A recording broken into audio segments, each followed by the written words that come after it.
Welcome back to the Action Bible, audio companion and narration by MC Brown.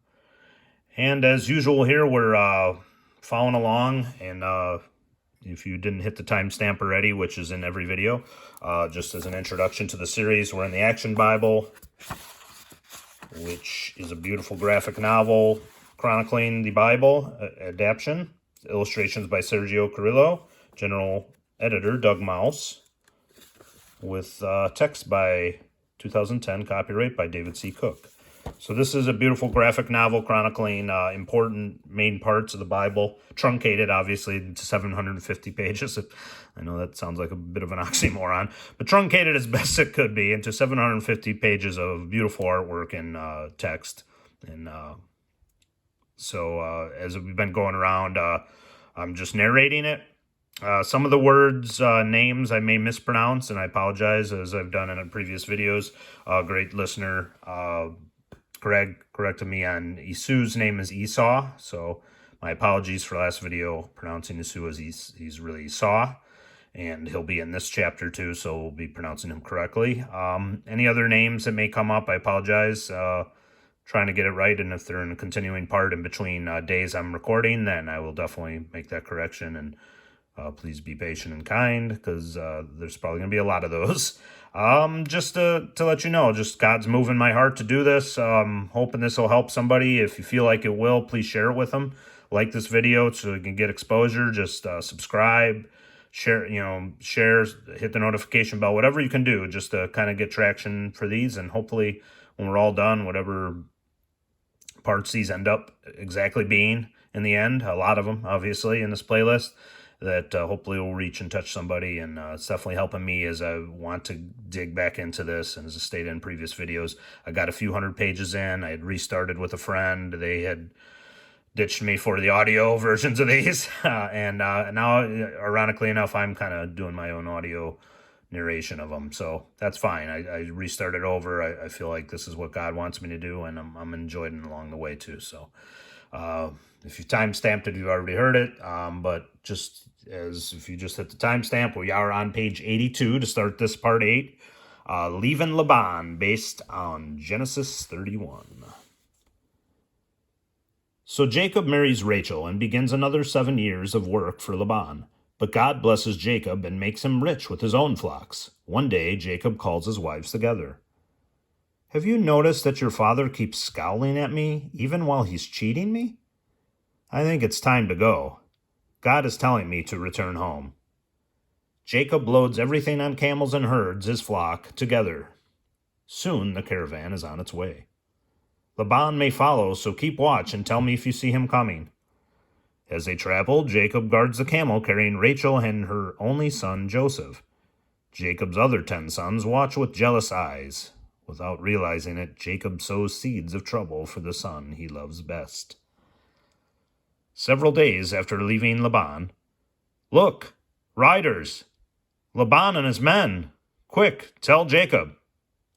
Jacob is ready when his father-in-law arrives. "Jacob, why did you leave without giving me a chance to say goodbye?" "I was afraid you might have kept your daughters from going." "Well, you're probably right, but the God of your fathers has told me not to hurt you." Laban is furious, but he doesn't dare go against Jacob's God. So Laban and Jacob set up a pile of stones to mark a border and make an agreement to go their separate ways. You stay on your side, and I'll stay on mine. Touched by an Angel, based on Genesis 32 through 33. Eagerly, Jacob continues his journey home. On the way, he has a wonderful vision. An army of angels. The army of God is camped beside me. The angels comfort Jacob, but as he gets closer to home, he begins to worry about his brother Esau, who once planned to murder him. Ride ahead of me and look for Esau. Tell him I'm coming home with my family and flocks. Tell him I hope he will forgive me. Jacob waits anxiously for riders to come back. He remembers the time he lied to his father and stole his brother's blessing, and when Esau threatened to kill him. Finally, the scouts return. "We saw Esau. He's coming to meet you with 400 men.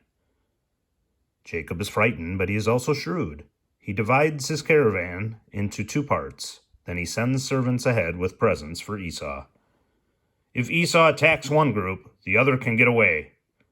And when we meet Esau, we will give him your generous gifts of goats, camels, cows, and donkeys.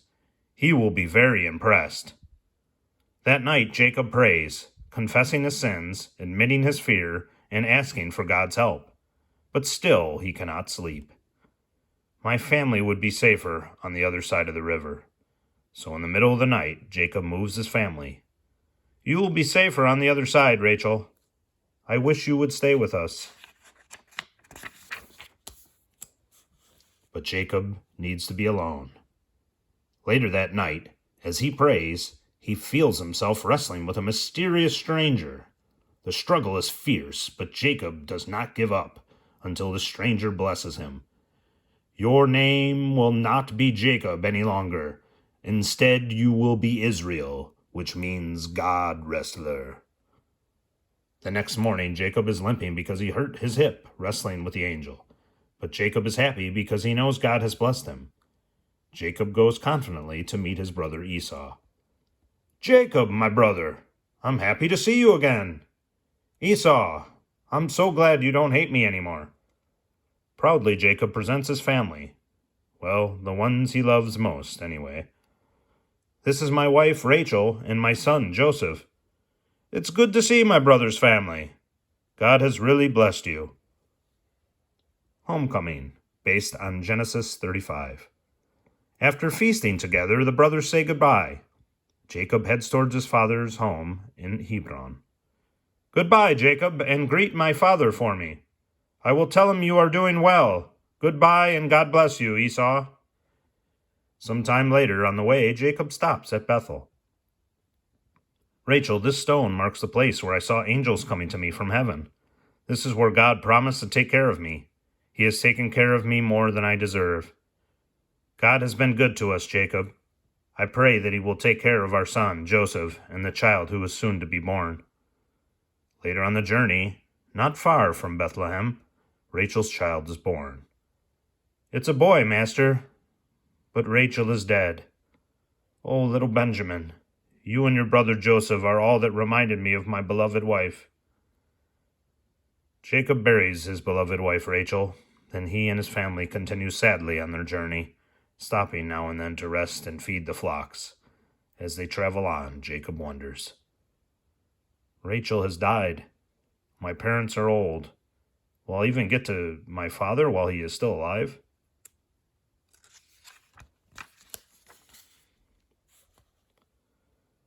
Jacob's hand trembles as he shades his eyes and looks towards the distant city of Hebron.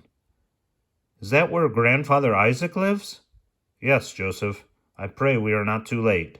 He is very old. God answers Jacob's prayers. At the sight of his old and blind father, Jacob falls to his knees. Father, I am Jacob, your son. Thank God I am with you again. Jacob, I have prayed for your return. Do you have children now? Proudly, Jacob presents his 12 sons to their grandfather Isaac. Father, this is Joseph, and this is Benjamin, the sons of my beloved Rachel. Be strong, my children, and always obey God. Years later, Isaac goes to be with his God, the God of his fathers. Big Dreams, based on Genesis 37, 1 through 11. Jacob takes over as head of the tribe. He settles his family in his father's land of Canaan. His sons take care of his flocks of sheep, but one day Joseph tells his father that his brothers have been misbehaving out in the field. I am ashamed of all of you. I need you to be responsible, like your little brother Joseph here. It's okay, Dad. That's what I'm here for. Oh, Joseph, you really are a special kid. There goes Father with his favorite son.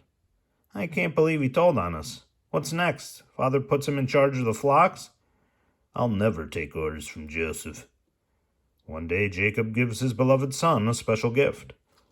Your father had this coat made just for you. For me? It's just like a chieftain's robe. The next time Joseph goes out to the field, he shows off his new coat. His brothers become even more jealous.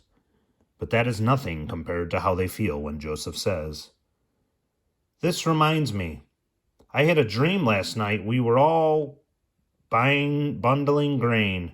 When we finished, all your bundles bowed down to mine." "Bowed down to you? Never." But Joseph doesn't get the hint. "I had another dream. This time the sun, moon, and stars bowed down to me." "Joseph, stop your boasting. Do you really think your mother, brothers, and I will serve you?" Could this dream really be from God? Jacob soon forgets his own anger toward Joseph. But the second dream whips the older brother's hatred into a burning rage. "He thinks he's a star, huh? I'll show him how far a star can fall." All right, so this is where we'll wrap this one up, finishing up page 90. So we'll resume part 9 on 91. As always, thank you guys, and God bless you guys for watching/listening. Any comments, please leave them in there. Appreciate you all as normal, as always, as we continue this journey.